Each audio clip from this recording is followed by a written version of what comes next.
So apparently, there's something that's kind of started, and it's actually regarding an experiment. I'm not joking. I'll explain what I mean by this, and I'll talk about the price of DOT later, which recovered around 3% in the past 24 hours. Maybe not too much, but it's something nonetheless. But again, I just want to clarify, I'm not telling anyone to do anything, just my personal perspective, and nothing I say is financial advice. So what experiment am I even talking about? Did you know that Parity Technologies recently announced how the product SDK, and SDK, by the way, stands for Software Development Kit, they say how that is an experimental TypeScript SDK for building apps on Polkadot. Now, let's just rewind the clock a little bit, right? Why does this even have anything to do with Polkadot? Because if we take a look at it, Parity Technologies, it's a company that was founded by Dr. Gavin Wood, right? Now, Gavin Wood, he is the co-founder of Ethereum. Guess who's another co-founder of Ethereum, by the way? It's none other than Charles Hoskinson, who is the founder of Cardano. But I digress. Let's take a look at it. If we take a look at Parity Technologies, what happened was they later created something called Substrate. Now, if we take a look at Substrate, it's kind of basically this modular framework for building, custom blockchains and stuff. And when it comes to Parity Technologies, keep in mind, it is the engineering team, or the primary engineering team, I should say, that built Polkadot. So again, that's how Parity somewhat kind of is linked here, if you know what I mean.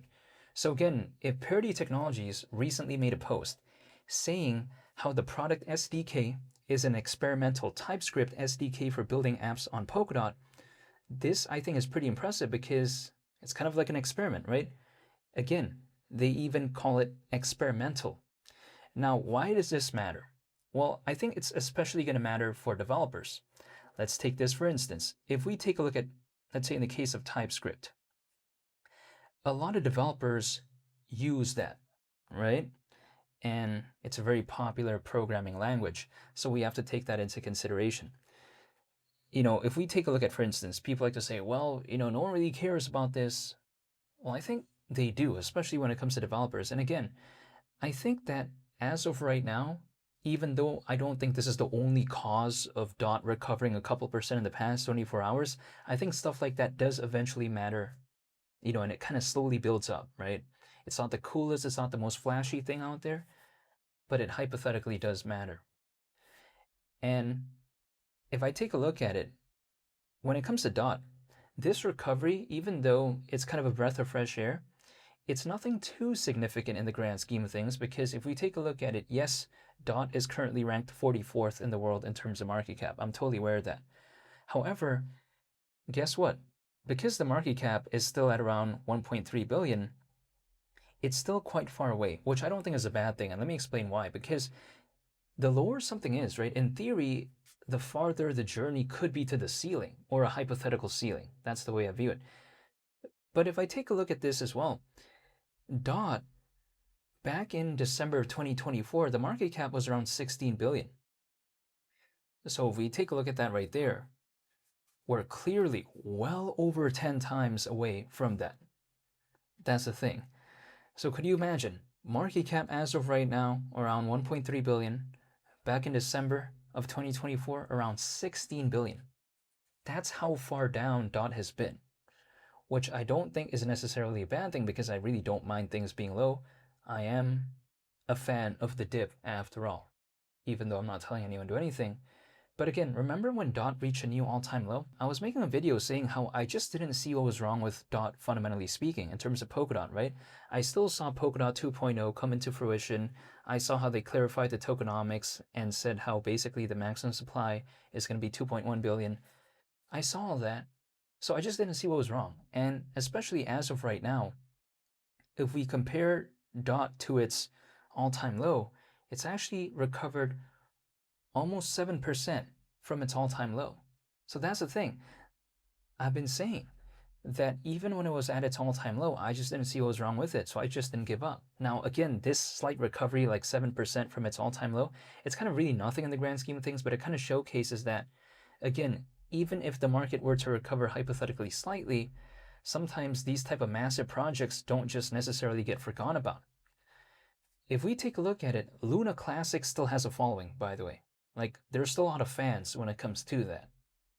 Polkadot, sure, not that long ago it reached a new all-time low, but it never had any sort of, Luna Classic stuff happen to it, if that kind of makes sense.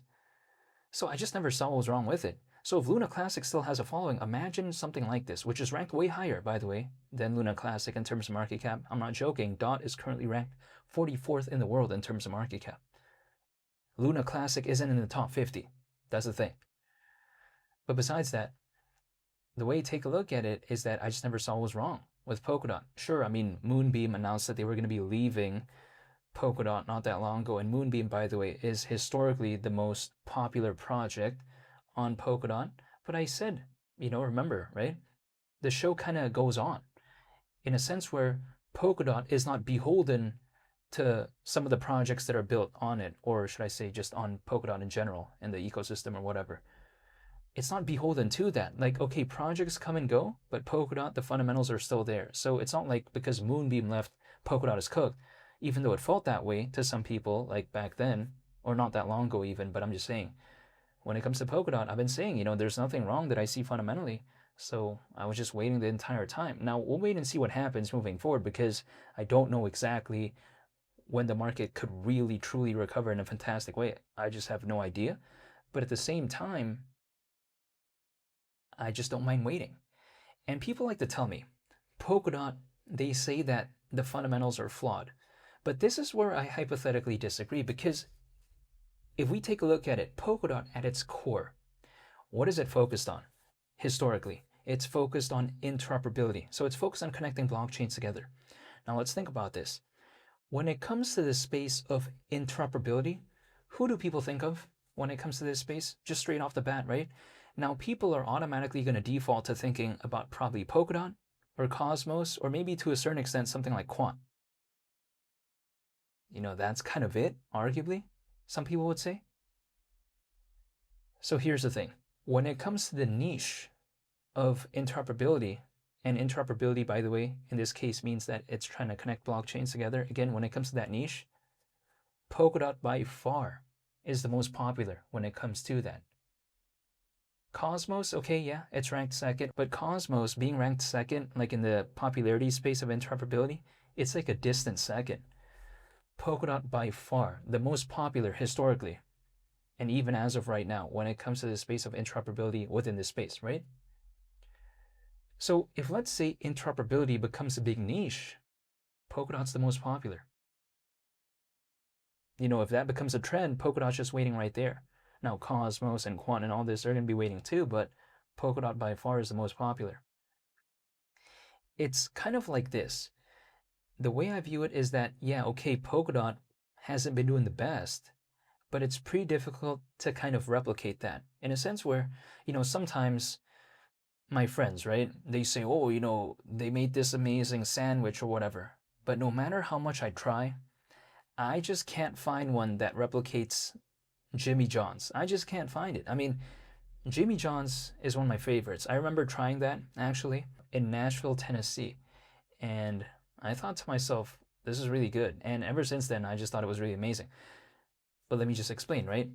When it comes to Jimmy John's, no matter how much I try, I just can't find, anything that comes close to it. So when it comes to Polkadot, I mean, yeah, sure.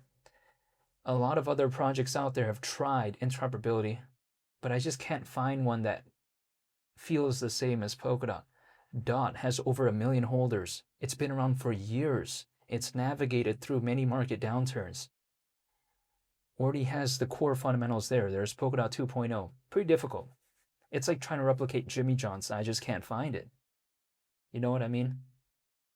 So yeah, that's just my point of view. But when I'm seeing what's going on as of right now when it comes to Polkadot, this recovery, it's very slight, but I'm not necessarily surprised by it just because sometimes things can only hypothetically go so low. That's the thing. But again, seeing how Parity Technologies recently announced how the product SDK is an experimental TypeScript SDK for building apps on Polkadot, I just thought that was pretty interesting, and I think it kind of showcases, the stuff that's going on when it comes to Polkadot. I just thought it was pretty interesting, and it's only natural, I guess, I talk about that because I'm a fan of Polkadot. But yeah, I'm not telling anyone to do anything. Just my personal perspective. However, I'll be sure to make more updates moving forward. I want to say thank you so much for watching, and I hope you all have a very amazing, spectacular, and wonderful day.